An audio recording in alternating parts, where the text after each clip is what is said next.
وزیر اعلیٰ خیبر پختونخوا سہیل آفریدی نے اسٹیبلشمنٹ سے براہ راست ٹکر لیتے ہوئے صوبے میں سویلین حکومت کی مدد کے لیے فوجی اختیارات ختم کرنے کی منظوری دے دی ہے۔ اس فیصلے سے فوج کے لیے طالبان دہشت گردوں کے خلاف کارروائیاں جاری رکھنا مشکل ہو جائے گا۔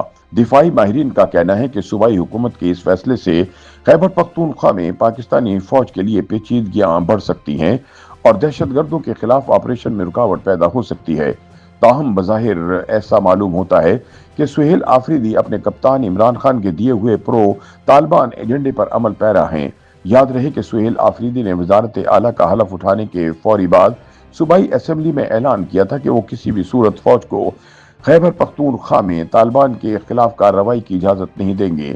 ان کے وزیر اعلیٰ بننے کے بعد یہ بحث بھی شروع ہوئی تھی کہ وہ اور ان کے قائد عمران خان طالبان نواز ذہن رکھتے ہیں اور شدت پسند عناصر سے ان کی ہمدردانہ رویے کی وجہ سے صوبے میں جاری فوجی کارروائیوں پر اثر پڑ سکتا ہے۔ یاد رہے کہ وزیر اعلیٰ سہیل آفریدی کے زیر صدارت صوبائی کابینہ کے پہلے اجلاس میں action in aid of civil power regulations کے خاتمے کی منظوری دی گئی ہے۔ اس آرڈیننس کے تحت فوج کو کسی علاقے میں تعینات ہونے، شدت پسندوں کو گرفتار کرنے اور ان کو عدالت میں پیش کیے بغیر حراستی مراکز میں رکھنے کا اختیار حاصل تھا۔ اب یہ اختیار ختم کر دیا گیا ہے، حالانکہ صوبہ بلوچستان میں بھی فوج کو یہ اختیار حاصل ہے۔ کابینہ اجلاس کے بعد میڈیا بریفنگ دیتے ہوئے وزیر اعلیٰ خیبر پختونخوا کے مشیر اطلاعات شفیع اللہ جان نے بتایا کہ صوبائی حکومت کو اس آرڈیننس پر تحفظات تھے، اس لیے اسے ختم کر دیا گیا ہے۔ تاہم قانونی ماہرین کے مطابق چونکہ اس آرڈیننس کے خلاف سپریم کورٹ میں اپیل دائر ہے، اس لیے فوری طور پر اسے ختم کرنا ممکن نہیں۔ خیال رہے کہ سول پاور ریگولیشن آرڈیننس 2011 میں وفاقی حکومت کی جانب سے قبائلی علاقوں میں نافذ کیا گیا تھا۔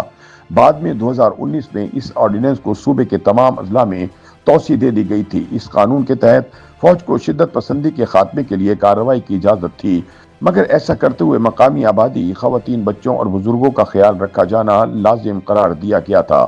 اس کے علاوہ دہشت گردوں کے خلاف فوجی کارروائی کے دوران حراستی مراکز میں رکھے جانے والے افراد کی نگرانی کے لیے 2 سویلین اور 2 فوجی افسران پر مشتمل بورڈ بنایا گیا تھا۔ کسی بھی زیر حراست شخص کو 120 دن سے زائد حراست میں نہیں رکھا جا سکتا تھا۔ 2019 میں پشاور ہائی کورٹ نے اس آرڈیننس کو غیر قانونی قرار دے دیا تھا، مگر عمران خان کی وفاقی حکومت نے اس فیصلے کے خلاف سپریم کورٹ میں اپیل دائر کر دی، جو تاحال زیر سماعت ہے۔ قانونی ماہرین کے مطابق جب تک اس کیس میں سپریم کورٹ کا فیصلہ نہیں آتا، یہ قانون نافذ العمل ہے۔ لیکن اگر آفریدی کی صوبائی حکومت سپریم کورٹ میں دائر کردہ اپیل واپس لینے کا فیصلہ کرے تو اس آرڈیننس کی قانونی حیثیت ختم ہو جائے گی۔ سیاسی تجزیہ کاروں کا کہنا ہے کہ عمران خان اور سہیل آفریدی کے طالبان نواز ذہن اور ان کی فوج مخالف پالیسی انہیں ایسے فیصلے پر مجبور کر رہی ہے۔